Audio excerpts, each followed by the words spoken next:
His lawyer's face went white. I mean, completely white.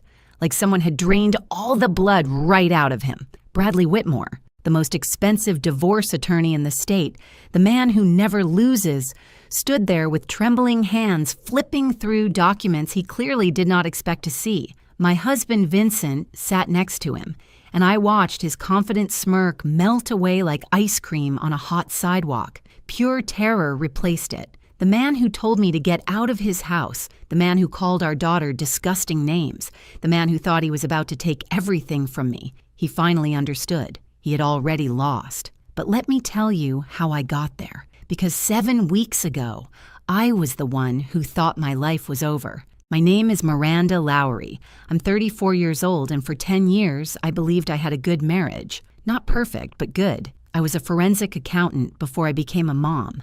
A really good one, actually.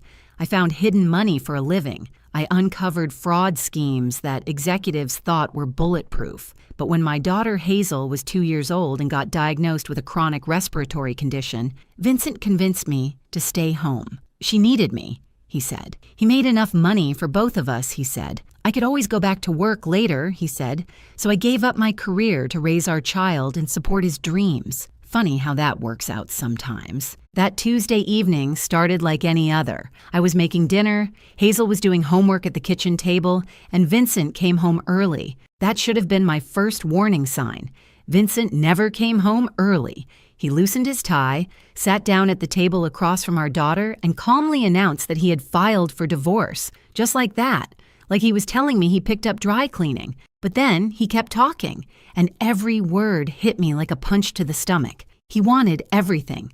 The house, the cars, the investment accounts. He had already hired Bradley Whitmore, and I should just accept that I was going to lose. Then he looked at Hazel, our 8-year-old baby girl who was sitting right there listening to every word, and he said something I will never forget.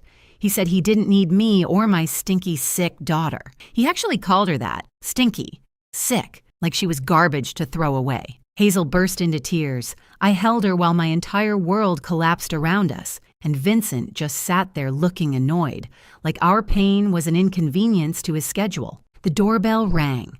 Of course it did, because when your life falls apart, there's always someone waiting to make it worse. Vincent's mother, Dolores, walked in without waiting for anyone to answer. She had a key, naturally. Dolores had boundary issues the way the ocean has water issues. She swept into my kitchen like she owned the place, which I suppose she now believes she did, and immediately started measuring the windows. Actually measuring them. She had a little tape measure in her designer purse, and she was checking dimensions for new curtains while my daughter sobbed in my arms. Dolores never liked me. From the day Vincent introduced us, she made it clear I wasn't good enough for her precious boy. I came from a regular middle-class family.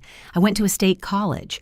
I didn't have the right pedigree or the right connections, or apparently the right window treatments. For 10 years, she dropped little comments about my cooking, my housekeeping, my parenting, my everything. Now she was triumphant. She told Vincent she was so proud of him for finally making the right decision. She said she always knew I was just after his money. The irony of that statement would become clear later, but at the time, it just hurt. Vincent gave me 48 hours to pack my things and leave his house. His house. The house I had lived in for 8 years. The house where I raised our daughter. The house where I thought we were building a life together. 2 days to erase a decade. I didn't sleep that night. I sat in Hazel's room watching her breathe, listening to the slight wheeze that never quite goes away, and I tried to figure out how my life had fallen apart so completely. I thought about all the signs I must have missed, the late nights at the office, the business trips that seemed to happen more and more often, the way he looked at his phone and smiled at messages I never saw. I had been so focused on being a good mother that I forgot to notice I was becoming an invisible wife. The next morning, while packing boxes in my bedroom like a guest who had overstayed her welcome, I found something, a bank statement that had fallen behind Vincent's nightstand, probably months ago. I almost threw it away with the dust bunnies, but old habits die hard, and when you spend years analyzing financial documents, you can't help but look at numbers. Something was wrong. The account balance was way too small. I knew roughly what Vincent earned. I knew our monthly expenses. The math didn't work. There should have been at least 3 times this amount in savings. Where was the rest of our money? I tucked that statement into my purse. At the time, I didn't know why. Maybe instinct, maybe hope, maybe just the forensic accountant in me refusing to let a discrepancy slide. But that crumpled piece of paper would change everything. Vincent stood by the door as I loaded the last boxes into my car. Hazel was already buckled in the back seat, clutching her stuffed rabbit and looking confused about why we were leaving our home. Vincent didn't hug her goodbye. He didn't even look at her.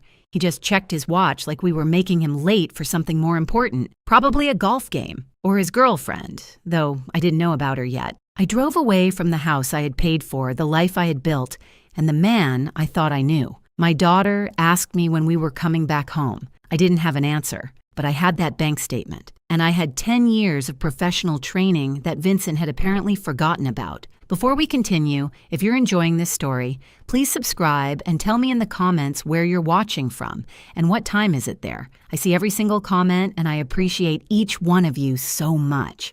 Your support means the world to me.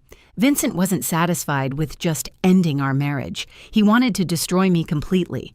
Within days, our mutual friends stopped returning my calls.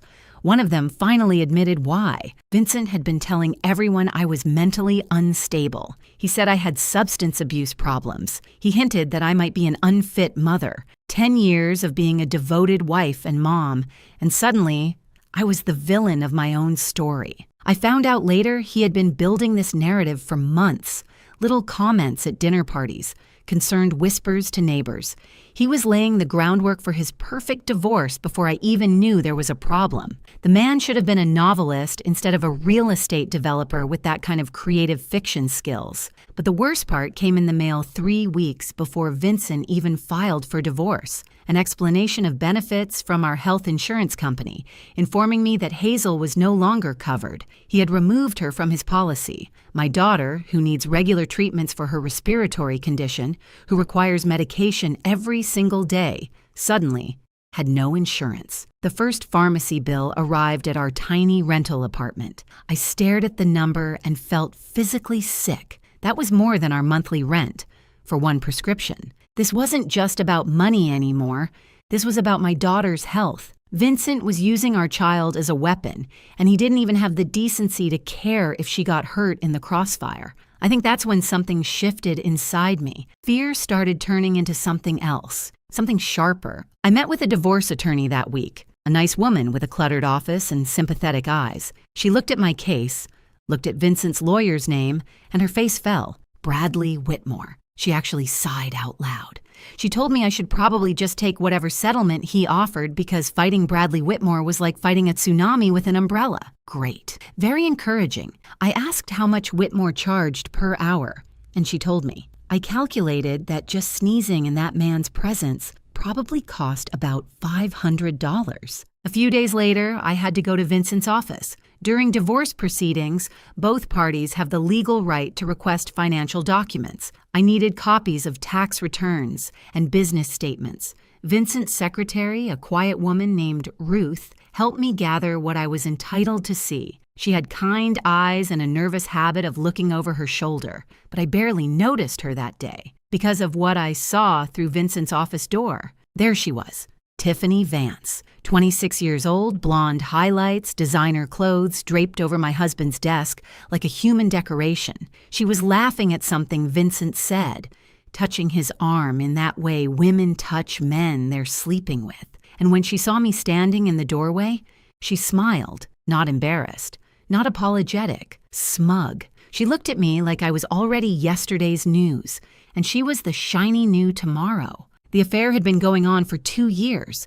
2 years of lies, 2 years of business trips that weren't business trips, 2 years of late nights at the office that were very much not about work. While I was home taking care of his daughter, managing his household, supporting his career, he was building a whole separate life with someone else. I went home and made the mistake of checking social media. Tiffany's Instagram was a monument to my husband's betrayal. Photos from Paris, romantic dinners and restaurants Vincent always said were too expensive, beach vacations in places we never visited as a family, caption after caption about living her best life with hashtag blessed and hashtag grateful. I was grateful too. Grateful I hadn't eaten dinner yet because I definitely would have lost it. Then came Dolores's contribution to my public humiliation. She posted a long message on social media about how happy she was that her son had finally gotten rid of the gold digger who had trapped him. She wrote about how Vincent deserved better than a woman who couldn't even produce a healthy grandchild.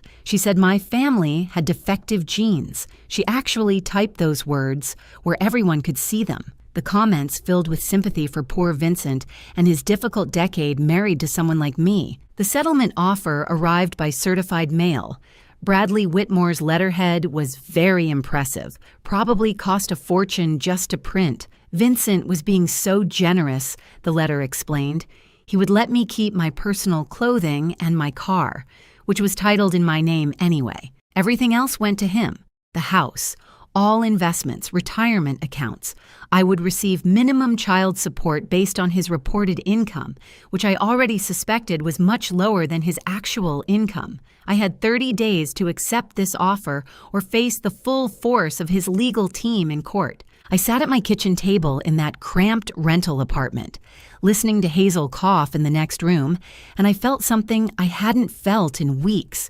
Not despair, not fear, clarity. Vincent had forgotten something important about me. He remembered the wife who made his dinner and raised his child and smiled at his mother's insults. He forgot the woman who used to tear apart fraudulent financial statements for a living. He forgot that before I was Miranda Carrington, the homemaker, I was Miranda Lowry, forensic accountant, and I was very, very good at my job. I pulled out that crumpled bank statement from my purse. The numbers still didn't add up, and now I was going to find out why. I hadn't used my forensic accounting skills in 6 years, but it turns out that kind of training doesn't disappear. It just waits, like a computer in sleep mode, ready to wake up when you need it. I started spreading documents across my kitchen table every night after Hazel went to bed. Bank statements, tax returns, credit card bills, anything I could legally obtain through divorce discovery, plus the records I had kept over the years because accountants are natural hoarders of paperwork.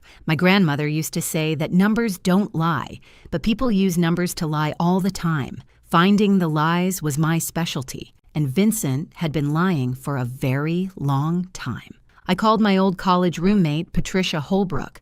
Patricia and I had studied forensic accounting together, pulled all-nighters before exams together, and dreamed about catching corporate criminals together. She had stayed in the field and built a successful practice. When I explained my situation, she didn't hesitate. She said analyzing my husband's shady finances sounded like her idea of a perfect Friday night, and she was absolutely in. Patricia came over with wine, takeout Chinese food, and a legal pad. We spread everything out on my living room floor like a financial crime scene. Within 2 hours, she was pointing at numbers and making that face she used to make in college when she found something juicy. She told me my husband was either terrible at math or hiding a lot of money. I told her Vincent was actually excellent at math. She smiled and said then we were going to have some fun. Meanwhile, Vincent escalated his attacks.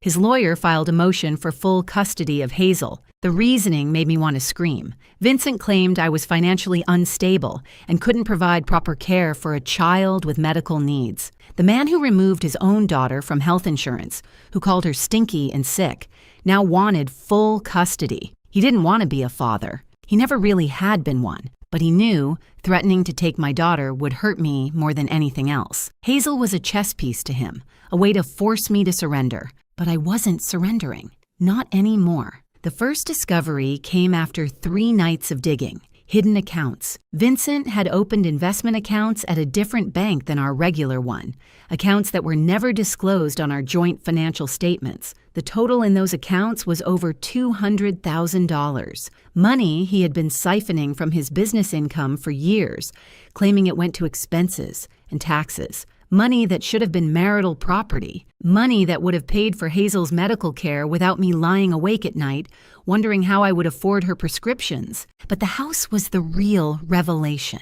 The house Vincent kept calling his house, the one he was so eager to keep in the divorce. I remember when we bought it. I was 7 months pregnant with Hazel and having complications. The doctor had put me on bed rest. Vincent said he would handle all the closing paperwork. He brought me documents to sign, and I signed them because I trusted my husband completely. What a cute, naive thing I was back then. My grandmother had passed away in our first year of marriage. She left me $200,000. It was the most money I had ever had, and I wanted to use it to build something meaningful. We put $175,000 down on our house, my money, my inheritance. I have the bank transfer records. I have the closing statement showing that amount as the down payment. But when I finally looked at the deed, really looked at it, my name wasn't there. Vincent had put only his name on the title. He had taken my grandmother's money, used it to buy a house, and then made sure I had no legal ownership of it. I called Patricia at midnight to tell her. She asked if I had proof of the payment. I told her I had bank records, the original transfer, and closing documents showing the exact amount. She said Vincent was either incredibly arrogant or incredibly stupid, possibly both, and that we were going to bury him. But we found more, so much more. A shadow company registered in Delaware, offshore accounts in places I couldn't pronounce, a pattern of transactions that looked exactly like textbook embezzlement. Vincent wasn't just hiding money from me, he was hiding money from his own business partners. He was committing fraud on a scale that went way beyond divorce court. I thought about his partners. Nice men I had met at company dinners over the years. They had families too. They trusted Vincent. He was stealing from all of us.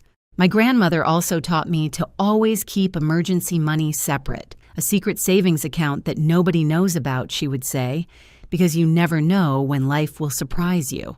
I had $8,000 in an account Vincent never knew existed. It wasn't much, but it was mine, and it was about to become the foundation of my fight back. I also still had my professional certifications. I had kept them current over the years, doing occasional online courses during nap times and quiet evenings. I told myself it was just in case I ever wanted to work again. Now I realized some part of me had always known this day might come. The accountant in me had been preparing for disaster, even when the wife in me believed in forever. The evidence was growing.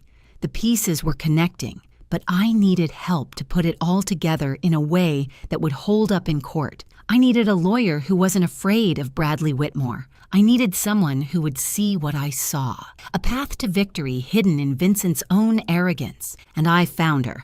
Her name was Camille Ortega, and she worked out of a small office above a bakery downtown. No fancy reception area, no intimidating artwork. Just a desk covered in case files, and a woman who looked at me like she already knew I was going to win. Patricia had found her through professional connections. Camille had been practicing family law for 22 years, and she had beaten Bradley Whitmore twice. He still pretended not to remember her name at bar association events, which she found absolutely delightful. I couldn't afford her normal rates. I was honest about that from the start.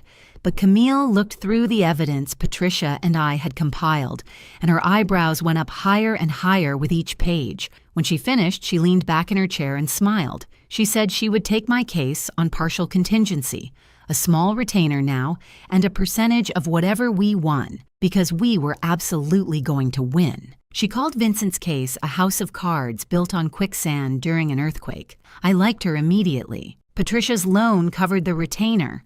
$8,000 from my grandmother's secret fund covered initial filing fees and document preparation. My grandmother had been gone for 9 years, but she was still saving me. I think she would have appreciated the poetry of that. Camille's first instruction surprised me. She told me to act defeated, let Vincent think he had already won, cry at the right moments, seem confused by legal procedures, make his lawyers comfortable in their arrogance. The more confident they became, the sloppier they would get. And sloppiness leaves evidence. So I played the role of the overwhelmed housewife who didn't understand big, complicated legal things. When Vincent's lawyer sent intimidating letters, I responded with meek requests for more time. When Vincent himself called to gloat about his inevitable victory, I let my voice shake.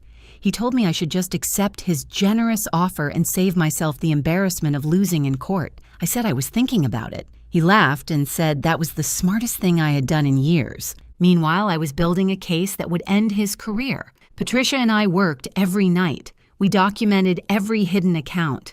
We traced every suspicious transfer. We calculated every dollar that should have been marital property, but somehow ended up in Vincent's secret portfolios. The total wasn't $200,000 anymore. When we finished counting, it was over $600,000. $600,000 hidden from our marriage, hidden from the IRS, hidden from his own business partners. My husband wasn't just a cheater. He was a criminal. The evidence about Tiffany was almost funny. Almost. Vincent had bought her a car. A very nice car that cost more than I spent on Hazel's medical care in 3 years. He bought her jewelry, including a necklace worth $4,000 that I remembered seeing on the credit card statement and asking about. He told me it was a client gift. He also rented her an apartment so they could have their private romantic getaway spot 15 minutes from our family home. The receipts for all of this were in his business expense records, which he had claimed as tax deductions. So he wasn't just cheating on his wife. He was cheating on the IRS, too. They tend to frown on that sort of thing. Then Ruth came forward. Ruth, the quiet secretary with the kind eyes who had helped me gather documents that day at Vincent's office. She called me one evening, voice barely above a whisper, and asked if we could meet somewhere private. We sat in a coffee shop across town where nobody would recognize us, and she told me everything. Ruth had worked for Vincent for 9 years, almost as long as his company had existed. She had watched him build his business, watched him charm investors, and watched him slowly transform into someone she didn't recognize. She had seen the fraudulent invoices. She had processed the suspicious wire transfers. She had filed the paperwork for the shell company in Delaware. For years, she told herself it wasn't her business. She needed the job. She was a single woman approaching retirement with no safety net. But 5 years ago, Ruth's daughter went through a divorce, a terrible one. Her daughter's husband was wealthy and connected, and he took everything. Her daughter lost her home, lost custody of her kids for 6 months, almost lost her mind. Ruth watched her own child suffer while a powerful man used the legal system as a weapon. Sound familiar? When Ruth saw Vincent filing for divorce, saw how he talked about me and Hazel, something broke inside her. Or maybe something finally healed. She had been keeping copies of documents for years, just in case, she told herself. Just in case someone ever needed them. She handed me a folder that was 3 inches thick. It was everything. Records Vincent thought had been deleted. Emails he assumed were gone forever. The complete paper trail of his fraud, organized chronologically and cross-referenced by transaction. Ruth had been a secretary for 30 years, and apparently secretaries know where all the bodies are buried. Metaphorically speaking, of course. No actual bodies in this story. I asked Ruth if she understood what would happen when this came out. She would lose her job. Vincent would probably try to sue her. Her retirement plans would be complicated at best. Ruth smiled and said she was 62 years old and she was tired of being complicit in hurting good people. Some things matter more than a pension. Besides, she added, she had already applied for a job at her cousin's accounting firm. They were expecting her to start in a couple of months. Camille nearly cried when she saw Ruth's documents. She said this was the most beautiful evidence package she had ever received. We now had enough to win the divorce case 10 times over. But more importantly, we had enough to trigger federal investigations, tax fraud, wire fraud, embezzlement from business partners. Vincent wasn't just going to lose his divorce. He was going to lose everything he had ever stolen. We prepared 3 copies of the complete evidence file, one for the court, one that would be anonymously delivered to the IRS, because I am a good citizen who believes in paying taxes, and one that would arrive at the offices of Vincent's business partners 2 days before our final hearing. They deserved to know who they were working with. The hearing was scheduled for 7 weeks after Vincent filed for divorce, expedited because of the child custody issues and Camille's emergency motion regarding fraud in Vincent's financial declarations. The judge assigned to our case was Eleanor Fitzgerald, known for having zero tolerance for lying in her courtroom. Things were coming together. Vincent called me 2 days before the hearing. He sounded relaxed, happy even. He said he was looking forward to finally putting this behind us. He mentioned that he and Tiffany were planning a trip to celebrate after his victory. The Maldives. Very romantic. Very expensive. He suggested I use my settlement money wisely since it would be the last help I ever got from him. I said I appreciated the advice. I wished him safe travels. And I hung up the phone and laughed until I cried. He had no idea. No idea at all. The courtroom was smaller than I expected. Wood paneling, fluorescent lights, the faint smell of old paper and anxiety. I had dressed carefully that morning. Professional, but not flashy. The kind of outfit that says, I am a responsible mother, not a gold digger. Camille had coached me on this. Appearances matter, especially in family court. Vincent arrived with Bradley Whitmore like they were walking into a victory party. Expensive suits, confident smiles, the easy body language of men who had never lost anything important. Whitmore carried a leather briefcase that probably cost more than my monthly rent. Vincent winked at me across the courtroom. Actually winked, like this was all a fun game he had already won. Dolores sat in the front row of the gallery, wearing a dress that screamed, "Look how wealthy and superior I am." She had a small notebook, probably planning to write down every humiliating detail of my defeat to share with her friends later. Tiffany was there too, a few rows back, checking her phone and looking bored. I wondered if she had started packing for the Maldives yet. And there, in the back of the gallery, sat 3 men I recognized from company events, Vincent's business partners. They had received their evidence packages 2 days ago. They had not told Vincent they were coming. Their faces were completely unreadable, which was somehow more terrifying than open anger. If you're still here with me, I just want to say thank you for listening to my story. If it's touching your heart, please take a second to hit that like button and maybe share this with someone who needs to hear it. Your support keeps me going, and I'm so grateful for every single one of you. Now, let me tell you what happened next. Judge Fitzgerald entered, and everyone rose. She had gray hair pulled back in a severe bun and reading glasses perched on her nose. She looked like a librarian who had seen too much nonsense in her life and had no patience left for any more. I liked her immediately.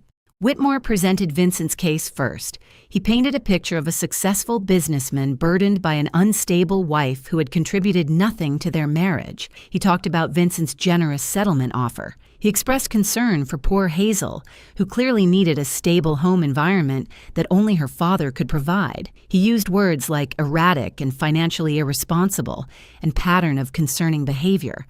It was a masterful performance. Complete fiction, but masterful. Then it was Camille's turn. She started small. Simple questions about our marriage, our home, our finances. Vincent answered confidently. Yes, the house was purchased during their marriage. Yes, it was titled in his name only. No, his wife had not contributed to the purchase. She was not employed at the time. Camille nodded thoughtfully. Then she introduced Exhibit A, the bank records showing a wire transfer of $175,000 from my personal account to the closing company 8 years ago. The amount exactly matching the down payment on the house, the date exactly matching the closing date, the memo line reading house down payment in my own handwriting. Vincent's smile flickered. Whitmore leaned over to whisper something. The judge's eyebrows rose. Camille introduced Exhibit B, documentation of my grandmother's estate, showing the inheritance I received. The source of those funds traced clearly from her accounts to mine to the house purchase, a house that Vincent claimed I had not contributed to. The judge asked Vincent directly if he had any explanation. He stammered something about joint finances and marital contributions being complicated. She did not look convinced. Then came the hidden accounts, Exhibit C through Exhibit J. Investment portfolios totaling over $600,000. Accounts opened solely in Vincent's name at banks I had never heard of.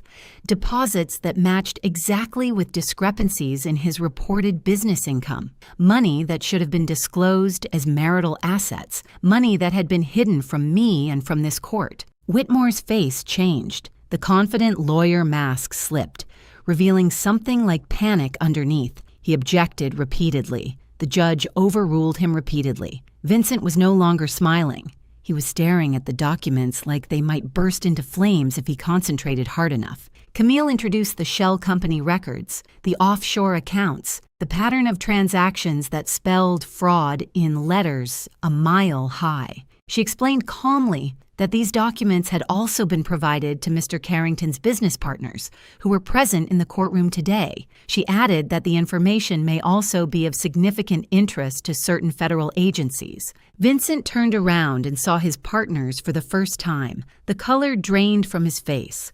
One of them, a man named Gregory, who had always been friendly to me at holiday parties, just shook his head slowly. The disappointment in his eyes was devastating. Bradley Whitmore asked for a recess. His hands were actually trembling. The legendary lawyer who never lost, who charged $500 just to think about your case, was coming apart at the seams. Judge Fitzgerald denied the recess.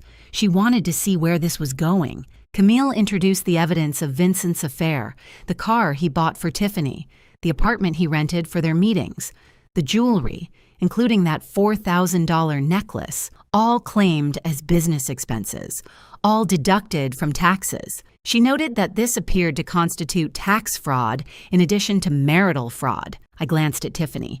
She was no longer looking at her phone. She was looking at the exit.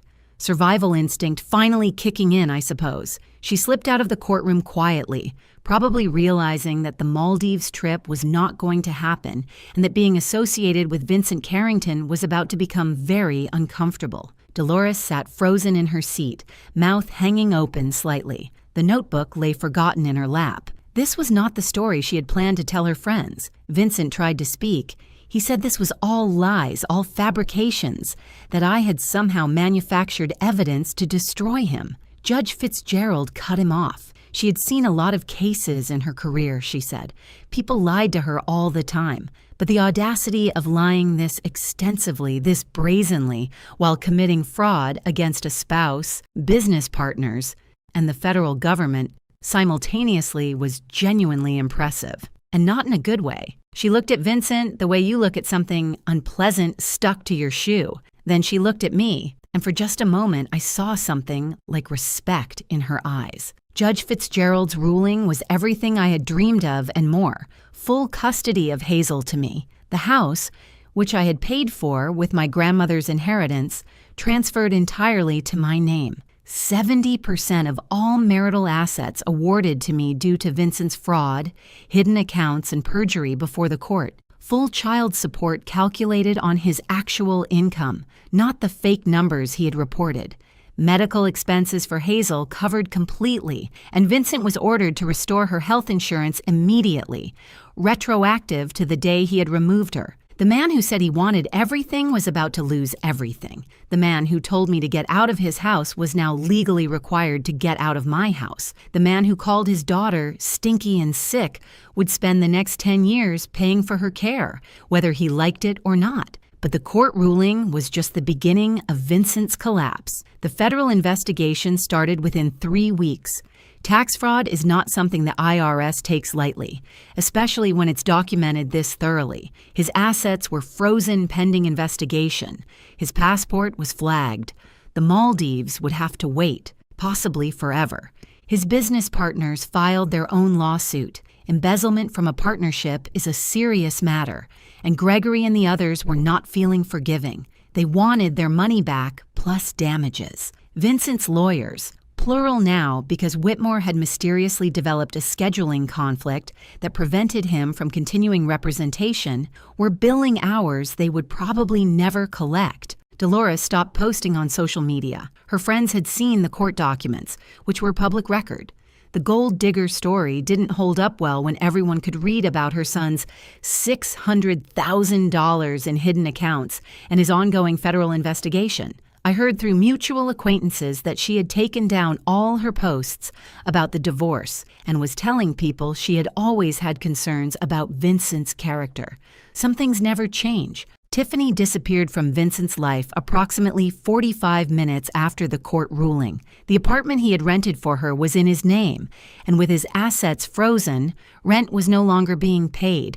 The car was repossessed 2 weeks later. I don't know where she went, and I found that I genuinely did not care. She was a symptom, not the disease. Vincent had plenty of problems that had nothing to do with her. Ruth retired on schedule.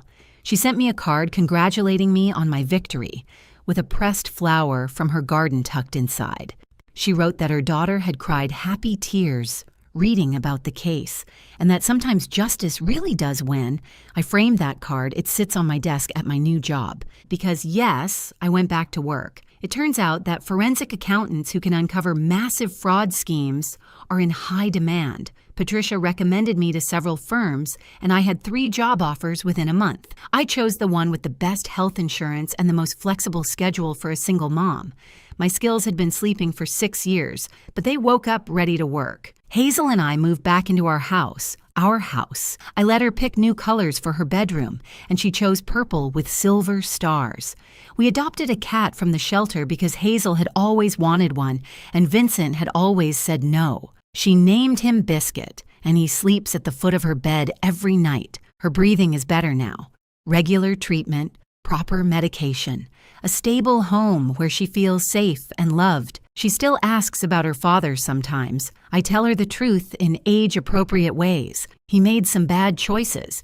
He has to deal with the consequences. We will be okay. Last month, I ran into Vincent at the grocery store. He looked smaller somehow, diminished. The expensive suit was gone, replaced by wrinkled khakis and a shirt that needed ironing. He saw me and opened his mouth like he wanted to say something, but no words came out. I walked past him without stopping. I had nothing left to say to him. Some people think being quiet means being weak. Some people confuse patience with surrender.